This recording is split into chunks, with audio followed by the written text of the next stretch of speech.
7 días. La actualidad semanal con perspectiva evangélica. Hola amigos, bienvenidos a este nuevo programa de análisis de la actualidad. Les saluda Pedro Tarquis y hoy tenemos con nosotros, como en otras ocasiones, a Daniel Ofcan, director de Protestante Digital. Muy bienvenido, Daniel. Hola, muchas gracias, Pedro. Joel Foster, director de Evangelical Focus. Hola Pedro, muchas gracias. Encantado de Y estar como con vosotros.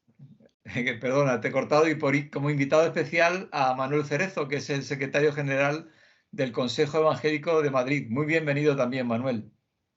Encantado de estar con vosotros. Me alegro. Gracias por hacer un esfuerzo en medio de tu agenda, que sabemos que siempre es apretada y hoy más que nunca, pero teníamos mucho interés en conocer algo que ha sido noticia esta semana, y es que este 3 de mayo se firmó un convenio, se ratificó el convenio marco que tiene el Consejo Evangélico de Madrid con la Comunidad de Madrid. ¿En qué consistió este documento que se firmó?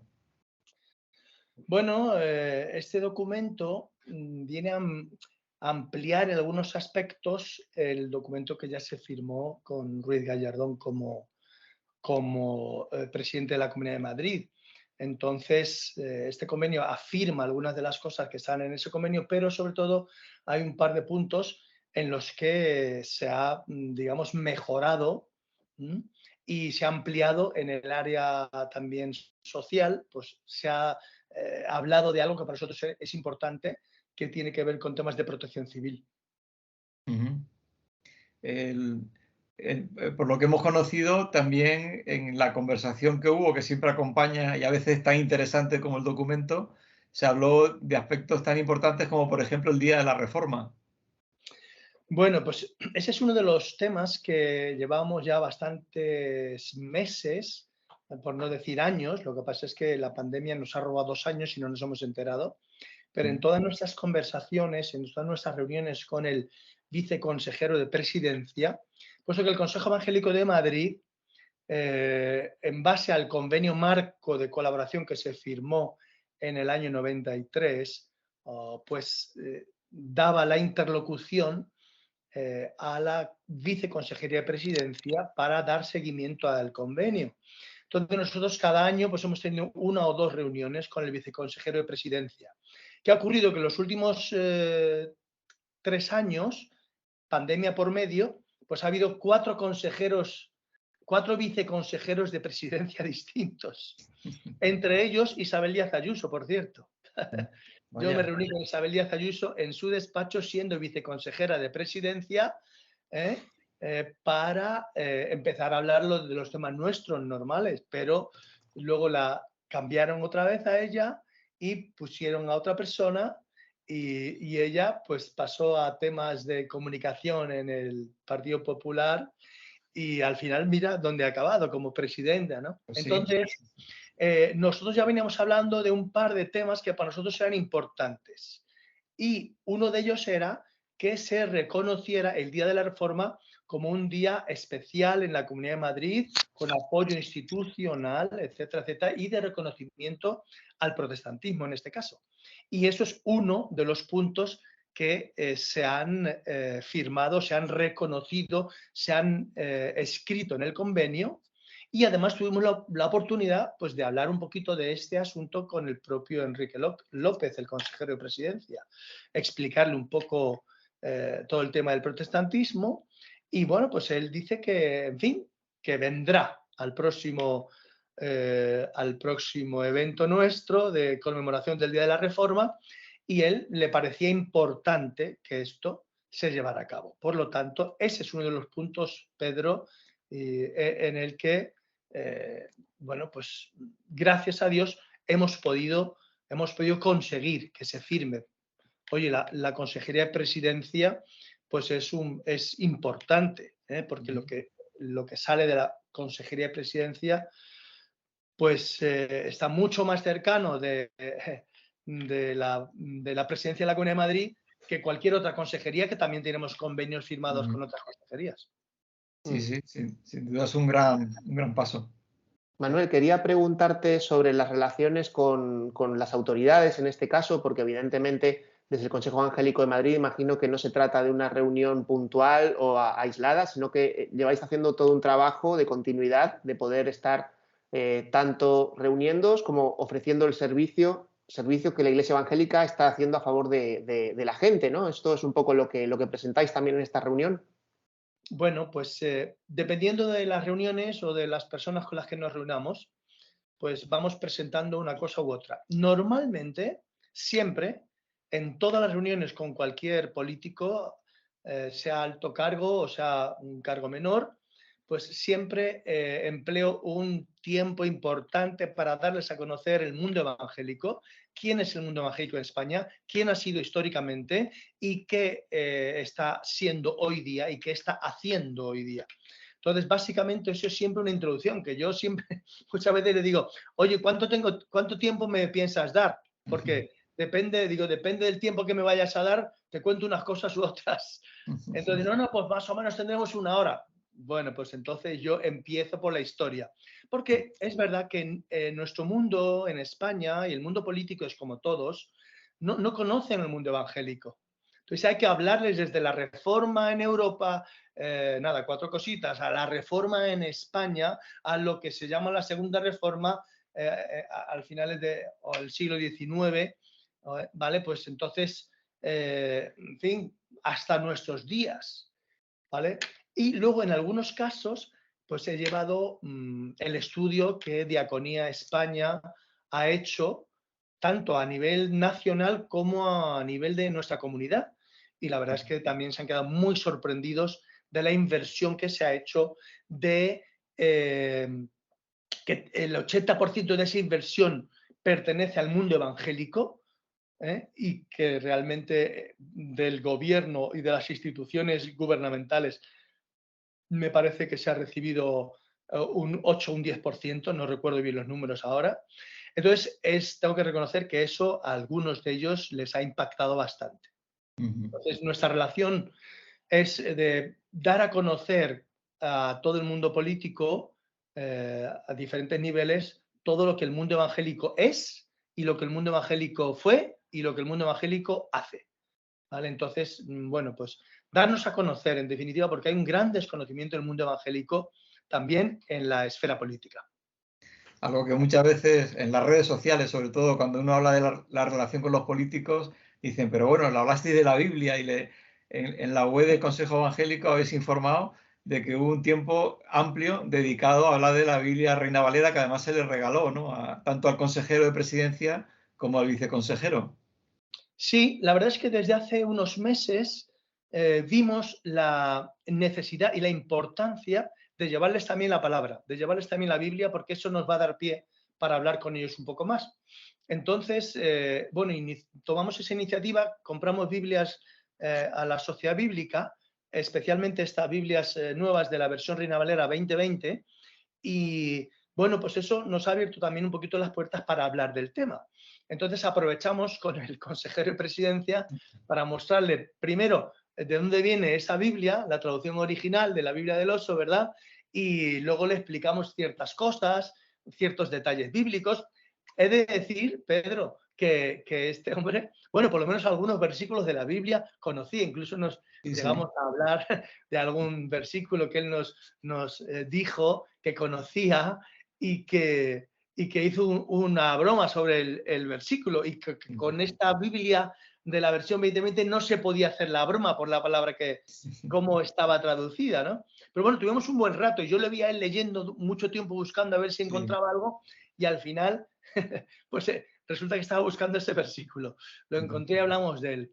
Bueno, fue una conversación amena, agradable, y la verdad es que, bueno, pues, en fin, creo que es un punto más. Mi relación siempre ha sido con el viceconsejero de presidencia, pero a partir de ahora, pues también con el consejero. De hecho, me dio su tarjeta con su teléfono móvil y me dijo, escríbeme un WhatsApp. Así es que le di a escribir un WhatsApp dándole las gracias y contactando un poquito con él. Nosotros, mi misión, una de mis misiones es contactar con todos los políticos que pueda, con el máximo de ellos, para hablarles lo que pueda, compartir nuestra visión, nuestros valores, principios, nuestras acciones y, bueno, pues llegar a una confianza con ellos que también nos ayude a desarrollar mucho más a diferentes niveles y esferas la labor del mundo evangélico y de las iglesias. Es interesante este acercamiento que podéis hacer, ¿no? Y que se permite hacer desde el CEM, pero también, por supuesto, las cosas que desde la administración se están consiguiendo para los evangélicos, entiendo, no tanto para los evangélicos, sino las puertas que se van abriendo a medida que pasa el tiempo. Entiendo que en Madrid tenéis desarrollado con la comunidad pues, acuerdos para temas de cultura, para temas de atención en hospitales, en cárceles. ¿Todo esto sigue adelante, se refuerza con este nuevo protocolo que se va a poner en marcha?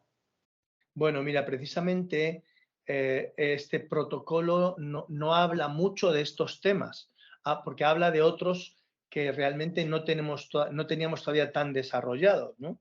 Por ejemplo, en este convenio pues hablamos de la posibilidad de establecer convenios para temas de protección civil, caso de emergencias, catástrofes, crisis o lo que sea, que el mundo evangélico también pueda entrar, que hasta ahora se nos había negado. Básicamente hemos entrado como pastores como hemos podido, nos hemos buscado la vida, pero no oficialmente, y eso ha quedado reflejado en este convenio. Entonces eso es importante para nosotros. Luego otra cosa que también ha sido importante para nosotros es a nivel del reconocimiento legítimo del Consejo Evangélico como el representante del protestantismo en la Comunidad de Madrid, que eso no estaba recogido claramente. Y luego, pues también hay que decir que en los otros temas que ya han ido por otras vías y que han surgido a partir del convenio marco que se firmó, pues por ejemplo fue convenio con la Consejería de Educación, luego un convenio con la Consejería de Cultura en aquel entonces, hoy también es Consejería de Cultura, pero realmente ha sido Dirección General de Patrimonio y ese convenio sigue adelante. Luego se hizo un convenio de asistencia religiosa en centros hospitalarios del SERMAS en la Comunidad de Madrid, que se ha ido renovando y últimamente hemos renovado, el año pasado ha sido que hemos renovado ese convenio también y bueno, ahora tenemos un convenio pendiente que tiene que ver con educación. Entonces, la verdad es que el tema de educación pues ha sido interesante porque nuestro convenio de educación no tenía que ver con lo que estamos pidiendo ahora, un convenio distinto. El convenio que tenemos de educación fue un convenio que se firmó con las confesiones religiosas minoritarias, entre ellas el protestantismo en la Comunidad de Madrid, que nos daba, era un convenio además con una dotación económica que nos permitía difundir el pensamiento y la fe evangélica a través de la cultura. Entonces eso nos ha ayudado bastante, nos ayuda a todos los niveles, a nivel de oficina técnica y a nivel de proyectos que se han hecho de producción de programas, de edición de libros, etcétera, etcétera. Entonces eso ha avanzado muy bien. Entonces nos habían tocado en este convenio cosas que ya iban avanzando bien. Pero no obstante, nosotros hablamos con el consejero para que nos ayudara bueno, ya que tenemos este convenio en educación que tiene que ver más bien con la enseñanza de la religión evangélica, un paso más en cuanto a lo que tiene que ver con la ERE, nuestra asignatura de religión evangélica. Dijeron que nos iban a apoyar. Pero una cosa muy interesante que ocurrió, y es que él dijo, Enrique López dijo, no sé, la verdad es que nosotros no tenemos una Dirección General de Asuntos Religiosos y yo creo que sería importante, solo la tiene Cataluña. Y yo le dije, bueno, pues eso me parece muy buena idea porque además en Cataluña ha avanzado mucho el tema gracias a la Dirección General de Asuntos Religiosos. Además el gobierno tiene una Dirección General de Asuntos Religiosos que hoy depende del Ministerio de Presidencia. Así es que esta presidencia, esta consejería de presidencia, estaría muy bien que tomar en consideración esto. Y me dijo, bueno, para esta legislatura quizá ya no pueda ser, pero para la próxima legislatura podemos hacerlo. Y digo, bueno, pues encantado, porque en realidad queda menos de un año de legislatura. Entonces ahora ya está todo el mundo pensando en, también nos puede venir muy bien, la verdad, que él tenga este planteamiento y que vaya adelante. Pues sí, sería un bombazo, ¿no? Realmente, porque sería una dirección general que tocaría transversalmente el resto de consejerías, con lo cual facilitaría mucho la relación. Hay algo que siempre sale a la palestra, que no contempla el convenio, pero nos gustaría preguntarte cómo marcha, es el hecho de tener un programa en Telemadrid y Onda Madrid, que ya lo tienen pues Cataluña, Andalucía, País Vasco, Galicia. ¿Hay alguna posibilidad de que los evangélicos de Madrid algún día puedan tener un programa en la televisión pública? Ay, bueno. Suspiras. Sí, suspiro porque llevamos años peleando esto, ¿sabes? Y entonces ha sido muy complicado. Hemos llegado a veces a un punto que pensábamos que ya iba a ser y siempre al final la Junta Directiva de Televisión se ha bloqueado. Incluso hemos tenido buenísima relación con uno de los directores generales y dijo que sí, que era muy normal, que se le parecía muy bien, que tal, y ¡pum! Se quedó bloqueado otra vez. Al final, luego a él le cambiaron y nada, volvió, o sea, se ha quedado bloqueado casi siempre. Entonces, yo en conversaciones con el viceconsejero le he vuelto a mencionar el asunto y él me ha dicho que ahora mismo ellos prácticamente no tienen ninguna incidencia en lo que es televisión española, que todavía está un poco, entre comillas, mi interpretación, copada por la izquierda. Entonces, bueno, pues a lo mejor hay que cambiar de estrategia, aunque él me dijo que estaba dispuesto a conseguirnos algunas reuniones con algunas personas de la junta directiva. Entonces, quizá es cuestión de hablar con la oposición y también prepararles y pedirles que nos ayuden para que se haga un programa cultural evangélico, que nos hace falta también. No queremos un programa religioso, pero por lo menos un programa cultural evangélico. Entonces, seguiremos luchando, Pedro. Yo no garantizo nada en este aspecto, pero hombre, sería muy bonito que en un año, un par de años, pudiéramos terminar con este proceso de tantas peticiones. No sabemos lo que puede pasar, pero Manuel, yo creo que es un tema. hay que conseguir ahí una remontada como la de Real Madrid. Sí, sí. Estoy de acuerdo. A ver si lo conseguimos. Sí, sí. Nuestro Señor es así también.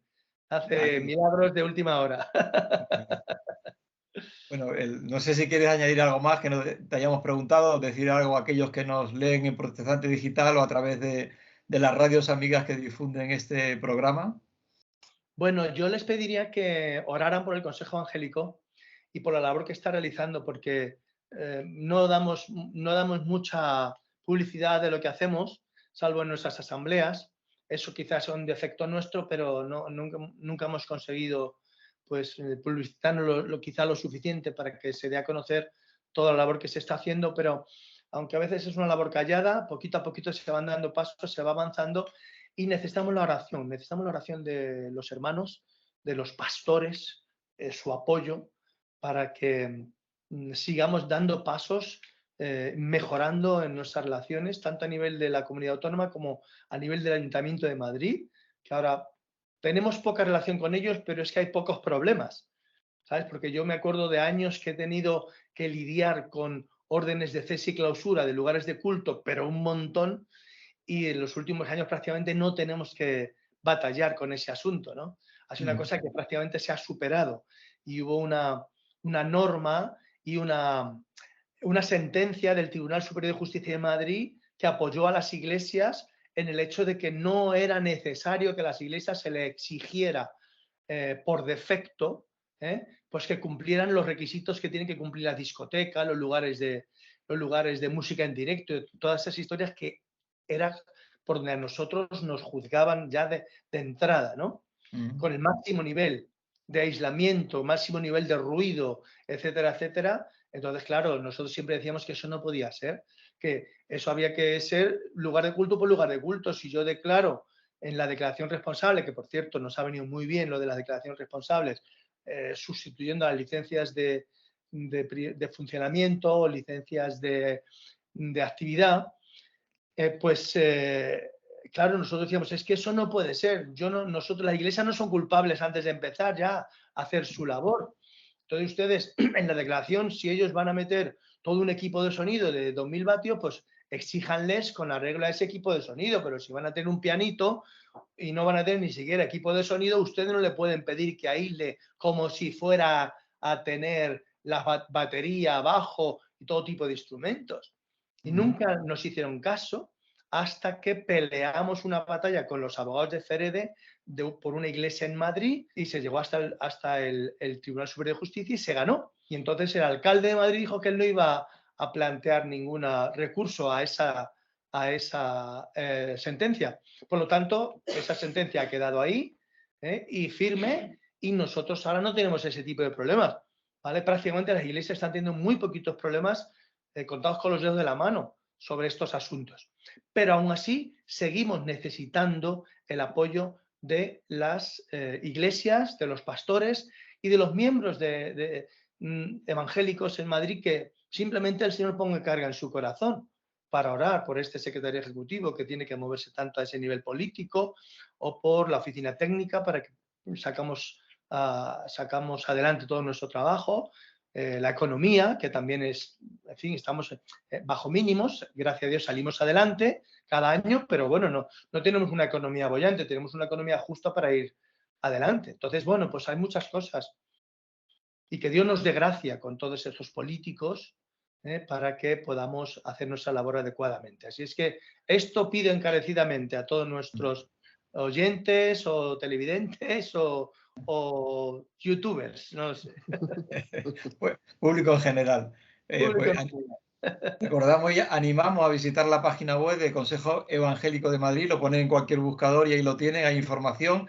Las iglesias de Madrid que quieran ser miembros también pueden solicitar información. Y nada, agradecerte de nuevo, Manuel Cerezo, secretario ejecutivo del Consejo Evangélico de Madrid, que nos hayas acompañado. Ha sido muy interesante y aunque muy de pasada, nos hemos dado cuenta de la inmensa labor que se está haciendo. Muchas gracias, que el Señor te bendiga.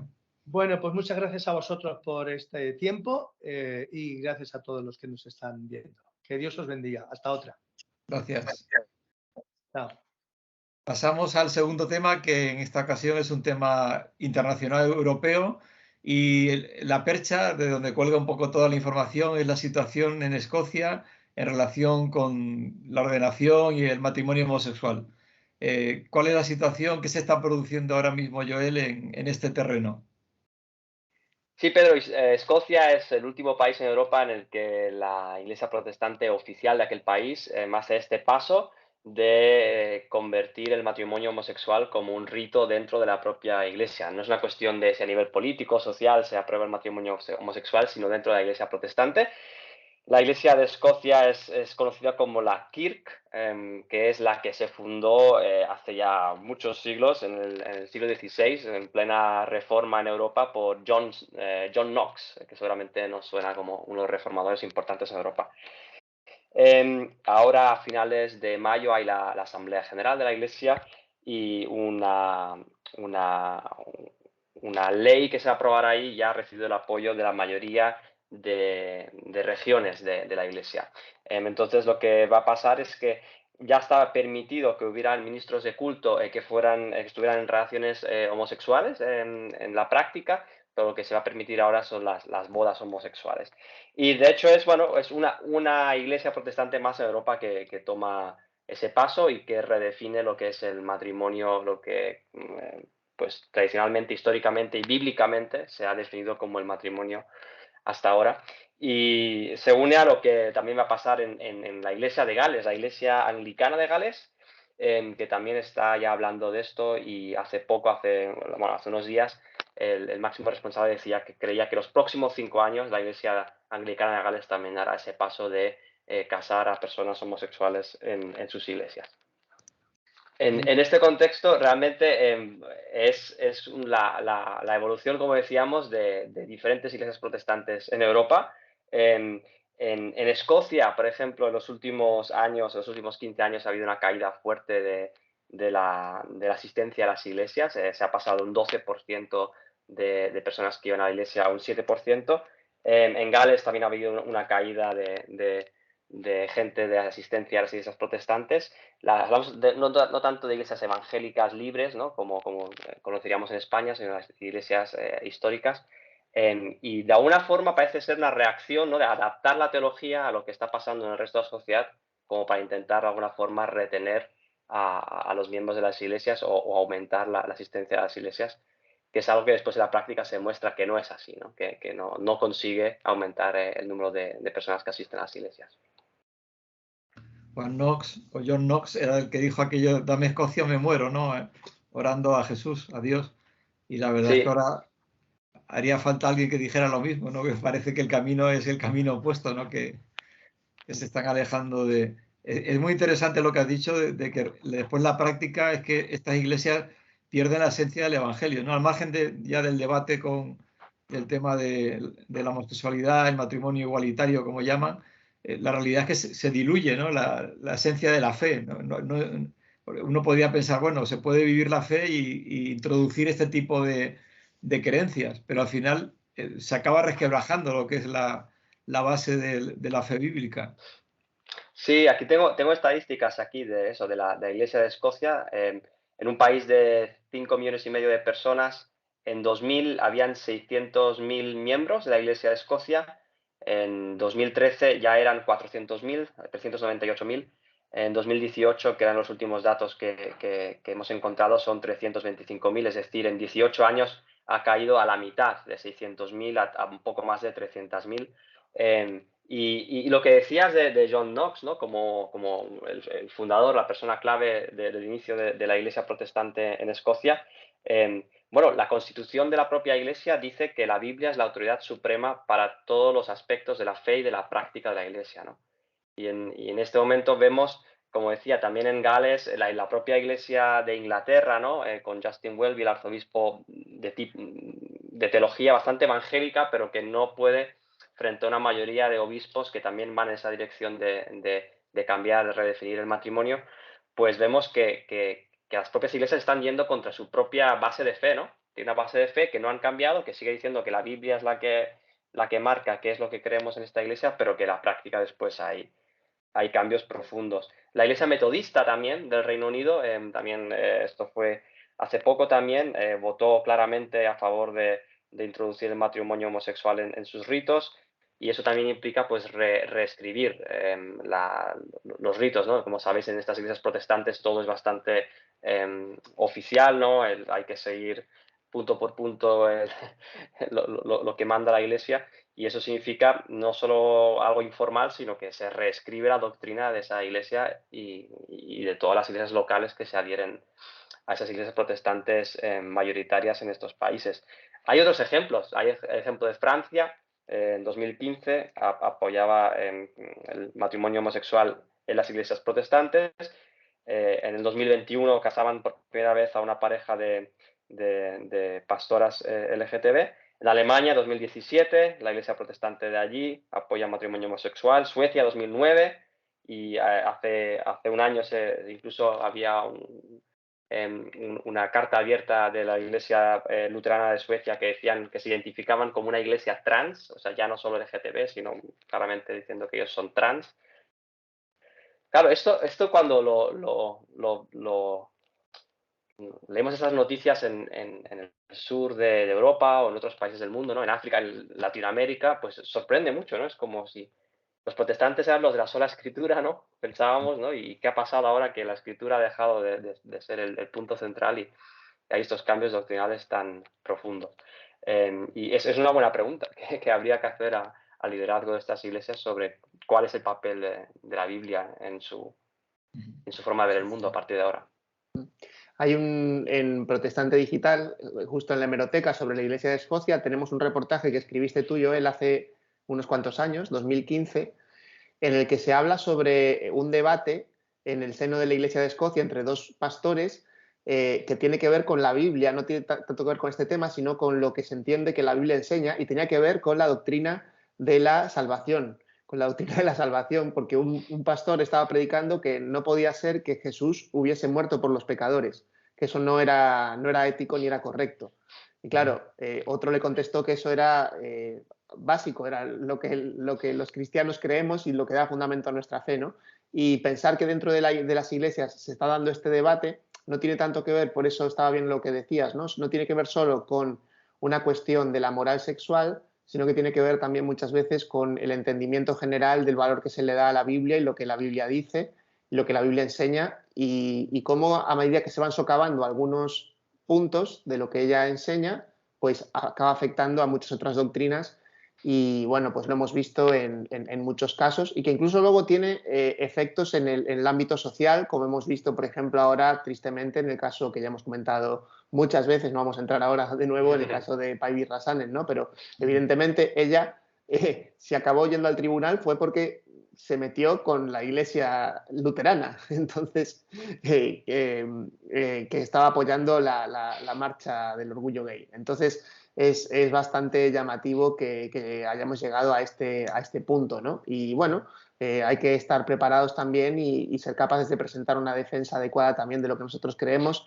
en amor y también, por supuesto, respetando siempre a las personas, pero siendo claros en cuanto a lo que enseña la Biblia en aspectos que son centrales. Sí, Dani, hay un punto interesante que has hecho, y es que propios miembros o pastores de estas iglesias protestantes, con el paso de los años, se han visto de ser mayoría a minoría, ¿no? Ha habido todo un cambio doctrinal a su alrededor y de golpe tienen que defender que la Biblia es la autoridad, por lo menos para los creyentes, ¿no? O cuestiones fundamentales como el matrimonio y la salvación. En la iglesia luterana había un debate fuerte sobre la resurrección de Cristo hace unos años. Y que sigue allí, ¿no? Porque hay muchos que ni siquiera, que dicen que la resurrección de Cristo en la Biblia es simbólica, que no es una realidad física más allá de una metáfora, ¿no? Entonces, este es el estado en gran parte de la iglesia protestante en Europa, ¿no? Y es muy diferente que la iglesia protestante en otras partes del mundo, en Asia, en África, Latinoamérica, etcétera, donde las iglesias anglicanas, luteranas, metodistas, etcétera, son mucho más vibrantes, crecen, tienen una clara teología evangélica, ¿no? Y por eso nos ayuda a clarificar un poco que en Europa evangélico y protestante muchas veces no significa lo mismo. O sea, se puede ser protestante y no tener una teología evangélica, y al revés, muchos de los evangélicos no se identificarían con la iglesia protestante histórica de su país, sino que tienen nuevos movimientos renovados y avivamientos y otros enfoques que han ayudado pues a mantener la Biblia en el centro y a Cristo como centro de la Biblia, ¿no? Otra circunstancia que se está produciendo en muchas denominaciones es que inicialmente se intentaba que conviviesen las dos líneas teológicas, ¿no? Una vamos a llamar conservadora y otra que era progresista, si llamamos progreso a estos avances. Lo que se ha visto al final es que lo que se produce inevitablemente es una escisión, ¿no? ¿Esto está ocurriendo también allí en Escocia o no? Sí, bueno, en Escocia ha habido dos escisiones de la iglesia pues, histórica, que es la Free Church of Scotland. La Church of Scotland es la histórica, Free Church of Scotland es la libre. De ahí estaba justamente este pastor que Dani comentaba esta noticia, David Robertson, que hizo este debate con un pastor más liberal. Y ahí siempre la cuestión de fondo al final es la cuestión estructural, ¿no? Administrativa, incluso económica, ¿no? Cuando si de 1000 iglesias hay 200 que quieren salir de la iglesia porque no están de acuerdo con la teología nueva, ¿no? Las nuevas corrientes, lo que hacen es perder sus edificios, perder la formación teológica, el acceso al seminario, etcétera. Entonces se crean toda una serie de conflictos, un coste que hay que pagar cuando uno tiene que salirse de una iglesia que considera que ha dejado pues la centralidad de la palabra, ¿no? Y eso crea conflictos y bueno, eso quizá en estructuras más pequeñas es más fácil, pero cuando son iglesias que además reciben parte de impuestos del Estado, hay subvenciones muy grandes, todo eso después complica mucho esas decisiones. Pues terminamos ya con este tema y seguiremos informándole la semana que viene de toda la actualidad que va ocurriendo. Le damos las gracias a Daniel Ofkan, a Joel Foster y a todos ustedes por habernos acompañado, y se despide de ustedes deseando que Dios les bendiga, Pedro Tarquís.